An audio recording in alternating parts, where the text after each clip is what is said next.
Salut à tous, c'est Goran pour Studio Sport et aujourd'hui, accrochez vos ceintures, c'est du très lourd. DJI nous fait plaisir comme jamais. À partir d'aujourd'hui et pendant 3 semaines, un produit chaque semaine sera dévoilé par DJI et ça tombe bien parce qu'aujourd'hui, l'un d'entre eux, on sait tout de ce dernier et c'est ce qu'on va vous dévoiler. Et donc la première grosse annonce de DJI pour cette trilogie, on va dire, c'est quoi? C'est une caméra stabilisée. Qu'est-ce que j'entends par là? Réponse tout de suite. DJI nous présente ici le Ronin 4D. Qu'est-ce que c'est? Vous connaissez le Ronin. C'est un peu pareil, sauf qu'il y a déjà une caméra qui est greffée dessus. Ce n'est donc pas un stabilisateur comme vous avez l'habitude de le connaître, sur laquelle vous allez pouvoir mettre n'importe quoi, votre Blackmagic, votre GH5. Non, il y a déjà une monture prévue exprès pour ce modèle. Et la caméra, qu'est-ce que c'est? C'est tout simplement la Zenmuse X9, la caméra star plein format de chez DJI. Petit point rapide donc sur la fiche technique globale de ce Ronin 4D. Le produit va comprendre le corps principal sur lequel vous allez pouvoir manipuler la fameuse caméra X9. Celle-ci sera d'ailleurs dispo en deux versions, une version 8K et une version 6K sur laquelle on reviendra un peu plus tard. La poignée principale, un moniteur qui devrait bénéficier d'une luminosité vraiment stock, des poignées, on connaît, une batterie TB50, celle-ci DJI ne les lâche plus, et son compartiment, et un télémètre laser lidar sur lequel on va également revenir juste après. Concernant la caméra, parce que c'est quand même un des points forts de ce produit, à quoi est-ce qu'on va avoir le droit? À quoi est-ce qu'on peut s'attendre? Le Ronin 4D sera donc équipé de la Zenmuse X9. La version 8K pourra donc faire du 8K en 75 fps. Et pour la version 6K, on pourra donc faire du 6K en 60 fps. Et ainsi que de la 4K en 120 fps. La promesse de ces caméras, c'est évidemment de vous offrir le plus de détails possible, ça DJI s'y engage. C'est peut-être de plus en plus courant sur le marché, mais la 8K, ça fait quand même super plaisir pour pouvoir réduire en post-production le 8K en 4K, avoir des détails même en croppant et même avoir de la marge pour recadrer, stabiliser, bref, c'est un pur plaisir. Parlons vite fait de la plage dynamique et des ISO. Ici, on a le droit à 14 stops, que ce soit sur la 8K ou la 6K. Parfait donc pour éviter les écarts de luminosité un peu trop violents. Voilà, bon, 14 stops, c'est quand même quelque chose d'assez classique, mais c'est là, c'est présent, ça fait plaisir. Concernant les ISO, on a peut-être un peu l'impression que DJI s'inspire un peu de Blackmagic et nous propose un double ISO natif. On parle ici donc d'un double ISO natif de 800 et de 4000 pour la version 8K et entre 800 et 5000 pour la version 6K. Grâce au DJI Cinema Color System, DJI vous promet des tons, des couleurs, une colorimétrie la plus possible. Et ça, c'est également possible grâce au Cinecore 3.0. Il s'agit là du tout dernier processeur de traitement d'image de chez DJI. Cette caméra prendra également en charge le workflow Access utilisé par l'industrie du cinéma pour simplifier la compatibilité colorimétrique donc de ce capteur avec d'autres capteurs d'autres marques. À noter également qu'au niveau intra-caméra, des filtres ND 9 stop sont déjà présents. Et ça fait toujours plaisir. La Zenmuse X9 prendra bien évidemment en charge les objectifs de chez DJI, donc avec la monture DL. Dès le lancement, 3 objectifs compacts d'environ 180 grammes seront disponibles et la marque devrait bien évidemment lancer de nouveaux objectifs après la sortie. Alors ce qu'il faut bien évidemment savoir, c'est que les objectifs Leica M seront compatibles avec la monture. Voilà, on espère quand même une compatibilité plus large à l'avenir, mais bon,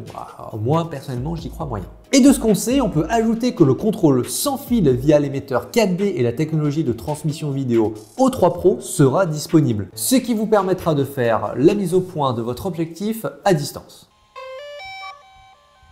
Bon, passons évidemment à la force des Ronins. La stabilisation, c'est quand même pour ça qu'on connaît la marque et qu'on connaît la gamme. Le DJI Ronin 4D se voit doté d'un axe Z à la nacelle à 3 axes traditionnels, ce qui réduit grandement les vibrations verticales de la caméra. Le but de tout ça, c'est que votre Ronin 4D devrait vous offrir des performances très dolly finalement, donc vraiment des shots très cinématographiques comme on a l'habitude de les voir au cinéma. Et ça fait plaisir. Finalement, il ne manquait que ce Ronin 4D pour que l'esprit Kubrick vous parvienne et que vous fassiez des plans vraiment ouf, smooth, clean, dolly quoi. Les 4 axes seront aussi combinés avec des capteurs TOF inférieurs. L'intégralité de la structure du Ronin 4D sera mais blindée de capteurs, donc des capteurs TOF qui vous permettront vraiment une stabilité, mais encore une fois vraiment, voilà, tout est pensé pour que vous soyez stable. Bon alors tout ça, qu'est-ce que ça risque de donner? Eh ben ça risque de donner tout simplement une maniabilité et surtout vous allez pouvoir genre juste courir avec votre Ronin 4D, courir dans les escaliers, enfin on vous le conseille pas trop mais vous pouvez si vous voulez et vous allez avoir des plans mais vraiment smooth. On notera aussi que le système compact de portable de la nacelle vous permettra de commencer à filmer même si vous n'avez pas fait l'équilibrage manuel. Vous obtiendrez ainsi des rushs stables même si vous avez des objectifs dont le centre de gravité change pendant l'utilisation. Avec en plus de ça un mode sport accessible uniquement via un bouton analogique, DJI nous offre une des solutions les plus complètes du marché pour avoir des images de très bonne qualité stabilisées. Petit retour rapide sur l'Active Track Pro, le système de tracking de chez DJI qui est donc inclus dans ce Ronin 4D. Entre la puissance de calcul du Cinecore 3.0, l'utilisation du deep learning et le travail de DJI en général sur la question, on se retrouve avec un Active Track plus équilibré que jamais. Le but étant de vous aider à réussir vos prises de vue en une seule fois, notamment concernant l'ajustement des compositions et la mise au point continue. C'était rapide, ce point aussi va l'être également, mais je pense que c'est important qu'on reparle rapidement du LiDAR qui est un point fort de la machine. Le LiDAR va diffuser et afficher plus ou moins 43 200 points sur une distance de 10 mètres. Ce qu'il faut que vous reteniez, c'est que le 4D va vous permettre de projeter et récupérer 4320 points sur une distance de 10 mètres pour calculer votre environnement. Le LiDAR vous permettra quant à lui de vous assurer la mise au point manuelle la plus précise possible, en tout cas avec une puissance comme vous l'avez jamais vu chez DJI. Surtout que le LiDAR, de base, on fait bien sûr l'exception des téléphones très haut de gamme comme l'iPhone 12 Pro ou les iPhone 13. C'est une technologie qui est normalement réservée à l'univers automobile. On se retrouve finalement là avec une technologie qui n'était pas du tout destinée à l'audiovisuel, mais qui finalement se couple super bien avec l'utilisation qu'on veut en faire. Et pour la mise au point automatique, on peut bien évidemment compter sur le système DJI, même en cas de mouvement assez violent de la part de votre sujet. À noter bien évidemment qu'une fois le moteur Follow Focus installé, la mise au point ne se fera pas uniquement par électronique, mais pourra également se faire de façon analogique via ce système. On n'est pas loin de penser que ce Ronin 4D, ça sera un peu votre meilleur ami si vous faites des tournages en solo et que vous avez besoin finalement d'un maximum d'outils pour maîtriser votre mise au point, tout ça. Bref, vous allez pouvoir tout maîtriser tout seul. On note également le fait que la mise au point manuelle analogique peut être aussi automatique. Alors évidemment, vous allez pouvoir reprendre la main dessus quand vous voulez, mais vous allez pouvoir faire une mise au point électronique qui sera convertie en analogique sur vos objectifs sans électronique. Et ça, c'est quand même pas mal du tout. Bravo DJI.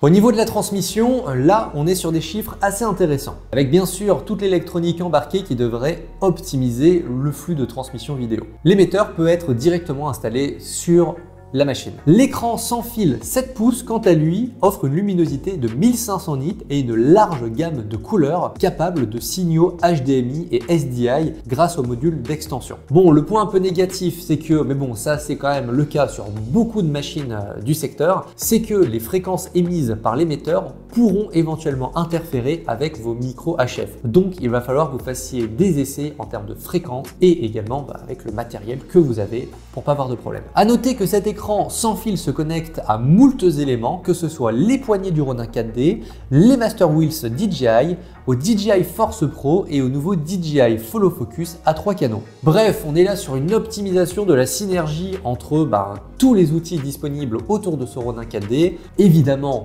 c'est le minimum syndical, on est d'accord, mais c'est cool de savoir que DJI a pensé à tout. Le moniteur offre un emplacement micro SD pour enregistrer indépendamment la vidéo jusqu'en 1080p 60 fps et lorsque plusieurs écrans sans fil sont utilisés en même temps, les écrans ne se perturbent pas entre eux. Bref, on est là sur de l'interchangeabilité vraiment poussée. Encore une fois, DJI nous montre son savoir-faire. Parlons rapidement de tout ce qui est relatif au stockage. Le Ronin 4D comprendra un emplacement CF Express de type B ainsi qu'un port d'extension USB-C 3.1, ce qui vous permettra d'enregistrer sur un disque dur externe. Vous pourrez également enregistrer en interne grâce au Pro SSD 1 Tera de DJI. Attention, il ne sera inclus uniquement qu'avec la version 8K. Pour la version 6K, il faudra faire une croix dessus. Vous pourrez donc faire le lien entre ce stockage interne et votre ordinateur avec un câble USB-C classique. Parce qu'évidemment, on parle ici d'une solution qui se veut le plus complète, un petit point rapide sur la partie son. Le Ronin 4D vous permettra d'enregistrer du son puisque la bête est fournie avec des microphones intégrés, mais évidemment vous allez avoir la possibilité de mettre un micro en jack 3.5 mm et en XLR. En ce qui concerne l'autonomie, on a donc parlé du fait que le tout sera alimenté par des batteries TB50, vous savez ces fameuses batteries qui par exemple font fonctionner l'Inspire 2. Petite parenthèse, moi ça me fait vraiment plaisir que DJI recycle ces batteries et ne fasse pas le jeu de, vous savez, une gamme ou un produit égale une batterie différente. Là, on sent vraiment un effort, je dirais presque écologique de la part de la marque. Voilà. Parenthèse fermée. Et bien ces batteries vous permettront d'utiliser votre Ronin pendant 2h30. Et ce qui est cool, c'est que le temps de recharge de cette batterie n'est que de 1h30. Ça veut dire qu'avec un jeu de 2-3 batteries que vous rechargez pendant votre tournage, vous serez tranquille. On note également la présence d'un préchauffage de batterie automatique pour tourner dans des conditions un peu extrêmes en termes de température sans que votre matériel ne soit endommagé. En tout cas, compense un minimum.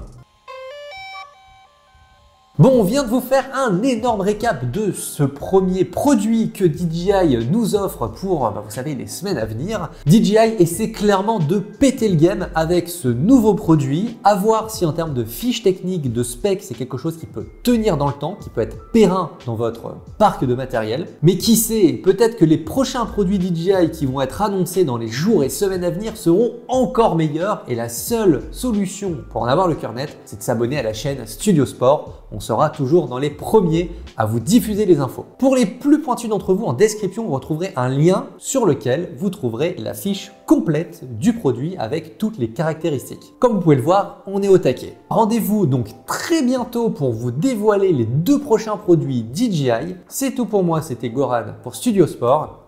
À bientôt.